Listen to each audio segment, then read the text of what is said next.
Gerenụ akụkọ ụwa nke tata bụ Wednesday, abalị 7 n'ime ọnwa Septemba afọ 2022 ma bụrụkwa ahịa orie. Akụkọ ụwa na-abịara gị site n'ụlọ ọrụ American Biafran Veterans Network, ABVet Radio na TV dị na Washington DC nke mba Amerịka. Onye na n'olu ya bụ Omalicha Nwada Igbo. Chezie ntị ka ị nụrụ akụkọ ndị a n'uju ya. Onye ndu ọkaiwu ndị na-ekpechite ọnụ ndị otu Indigenous People of Biafra bụ Ifeanyi Ejiofor ekwupụtala n'ụbọchị taa wee sio na-eyigharịala akwụkwọ mkpegharị ikpe ahụ ha gbara bụ nke ha ji ama aka megide agụ asaa ahụ nke ọchịchị etiti tụrụ Maazị Nnamdi Kanu bụ nke eyiwere n'abalị 11 nke ọnwa Ọktoba ka ọ bụrụzie n'ụbọchị Tuesday bụ abalị 13 nke ọnwa Septemba afọ 2022. Ejiofor kwupụtara nke a n'otu ozi o zipụtara n'ụbọchị taa. Ọ gara n'ihu kwupụta njikere ha ịhụ na a tọhapụrụ onye ndu otu Indigenous People of Biafra bụ Maazị Nnamdi Kanu n'agọ niile a tụrụ ya site n'aka ọchịchị etiti. Ọ sịrị na ha akapịala ihe niile ọnụ ma dịkwa na njikere maka ya bụ nnụrụ ikpe nke ga-adị n'ụlọ ikpe mkpegharị dị n'Abuja n'ụbọchị Tuesday na-abịa abịa. Ka o sila dị, ọ gara n'ihu kwupụta sio na Chukwu Okike Abịama bụ onye nọ n'eluigwe ga-aga n'ihu inyere ha aka wee na-arịọ ndị otu ya na ndị nkwado Kanu ka ha gaa n'ihu n'ekpere ịhụ na a tọhapụrụ onye ndu otu Indigenous People of Biafra. Chetakwa na ụlọ ikpe nọrọ wee kachapụ agọ ndị a tụrụ Maazị Kanu dịka ọ fọdụziri 7 n'ime ya bụkwa nke ha gbara akwụkwọ mkpegharị ikpe bụ nke a ga-anụrụ n'ụbọchị Tuesday na-abịanụ.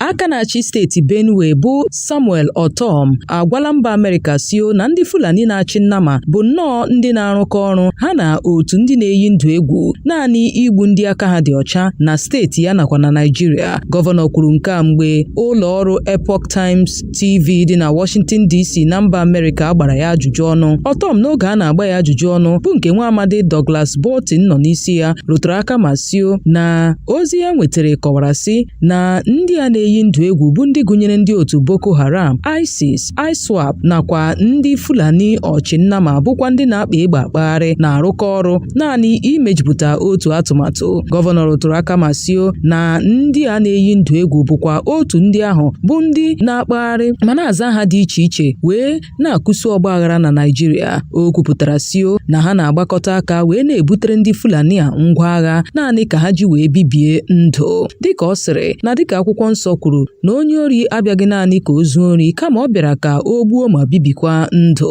Ọ sịrị na ya ahụtala ka ndị otu a si agbakọ aka na-arụ ha. Ọ gara n'ihu kwuo sị na ya wepụtara iwu megide ịchị nnama akpagharị nakwa igbochi ihiwe ogbe ọzụzụ nnama na steeti ya dịka otu ụzọ nke ọchịchị ya ji wee tụpụta ogbugbo nyere ọgbaghara na-adị n'etiti ndị ọchịnnama nakwa ndị ọrụ ubi.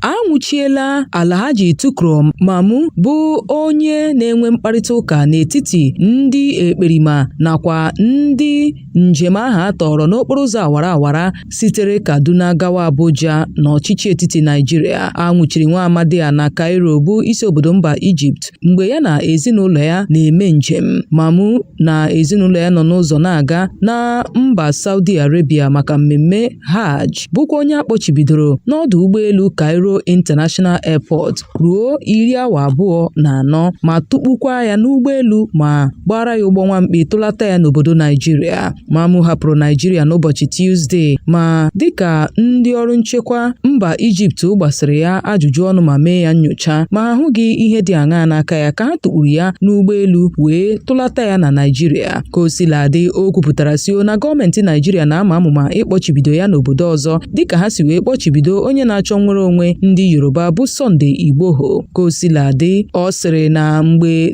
gọọmenti mba Egypt chọpụtara na akwụkwọ ya zuru oke ka ha hapụrụ ya ka ọ lawa. Ka o sila dị, ngwa ngwa Mamu gwesara ụkwụ na obodo Naịjirịa kpọmkwem n'ọdụ ụgbọelu Aminu Kano International Airport dị na steeti Kano ka ndị ọrụ DSS bịara nwụchie ya ma tukpuo ya n'ụlọ mkpọchi. Mamu sepụrụ aka na mkparịta ụka ahụ nke dịrị n'etiti ndị ekperima nakwa ezinụlọ ezinụlọ ndị ahụ atọrọ atọrọ n'ọchịchị etiti dịka o boro ebubo sio na ụfọdụ mmadụ na-agbakọta aka ha na ọchịchị etiti ite ya unyi n'ihu.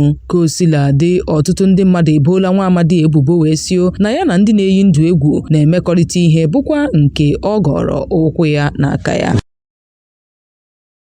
Igbo ndị nwe mmadụ, chete nke ọma na akụkọ a na-abịara gị site n'ụlọ ọrụ American Biafran Veterans Network ABVet Radio na TV dị na Washington DC nke mba Amerịka. Igbo onye na-arụ ọrụ n'otu ndị agha, Igbo onye agha lara ezumike nka na mba Amerịka nakwa na mba ndị ọzọ gbaa gburugburu, ABVet na-akpọ gị ka ị bịa sonyere otu ahụ. Naanị nyopụ ha n'akara nwudide www.abvet.org maọbụ na WhatsApp 202-250-0001. Onye na n'olu ya bụ Omalicha Nwada Igbo. Chezie ntị ka ị nụrụ akụkọ ndị fọdụrụnụ.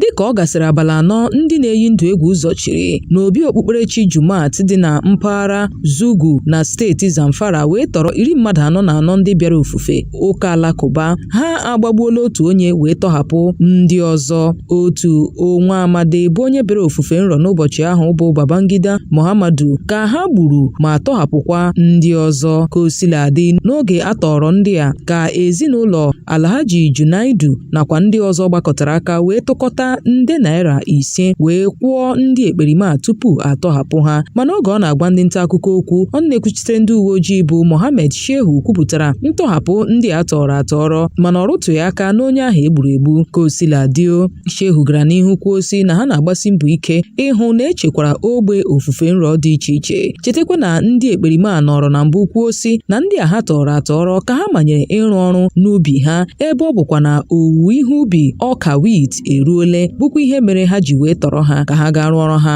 ọrụ n'ubi ha. Ozi anyị nwetara akọwala sio na ndị Fulani na-achị Nnama awakpola otu ụgbọala bọs nakwa ụgbọala tipa n'ime obodo Owere Ezukala dị na kansụl Orumba South na steeti Anambra, bụ obodo dị n'agbata steeti Anambra na Abịa n'abalị 6 bụ ụnyaahụ nke ọnwa Septemba afọ 2022 wee tọrọ onye ọkwọ ụgbọala bọs a nakwa onye ọkwọ ụgbọala tipa. Otu onye hụrụ mgbe nke a mere n'otu ihe onyonyo nke efesara n'akara nwudide ugbu a sịrị na ndị a bụ ndị ọchịnnama tọrọ ndị ọkwọ ụgbọala ndị a wee gbakwa egbe aghara aghara iji wee menye ndị mmadụ ụjọ. Ha gakwara n'ihu tọrọkwa ndị ọzọ bụ ndị bụ ụgbọala wee gbanye ha n'ọnụ n'oge ahụ njinji ya jiri. Kosiladị, ọ sịrị na ha tọrọ otu onye bụ onye nwe ụgbọala Highlander Jeep ma amabeghị ebe akpọrọ ndị a tọrọ atọrọ wee tinye isi.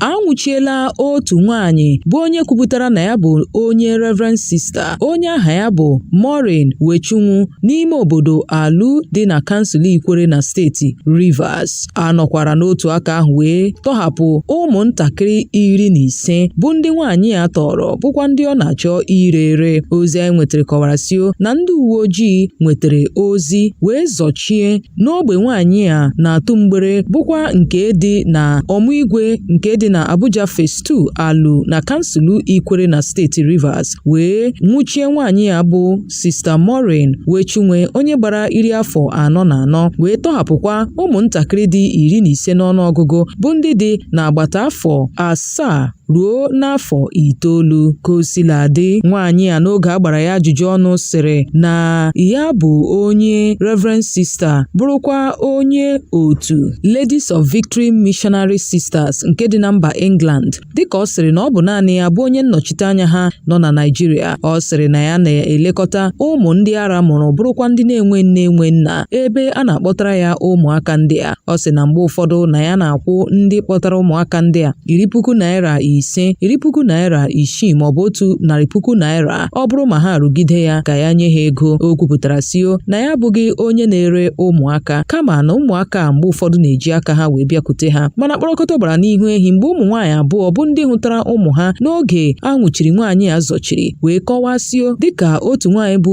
Glory Ọnya kọwara sio na nwa ya nọrịsị na-efu efu kemgbe abalị 22 nke ọnwa Eprel, bụ nwatakịrị nwoke gbara afọ 8. Kosiladị, ga-adị n'oge o nwetara ozi ka ọ zọchiri na ya bụ ụlọ ọrụ ndị uwe ojii wee nye mkpesa. N'otu aka ahụkwa ka otu nwaanyị aha ya bụ Nkechinyere Harry siri na nwa ya bụ Queen Harry gbara afọ 9 bụkwa onye nọrịsị n'efu efu ebe ya nwetara ozi na achọtara ụmụaka wee zọchie n'ụlọ ọrụ ndị uwe ojii ahụ ma lezie na nwa ya nọ n'etiti ha ma kelekwa Chineke maka ịnapụta nwa ya.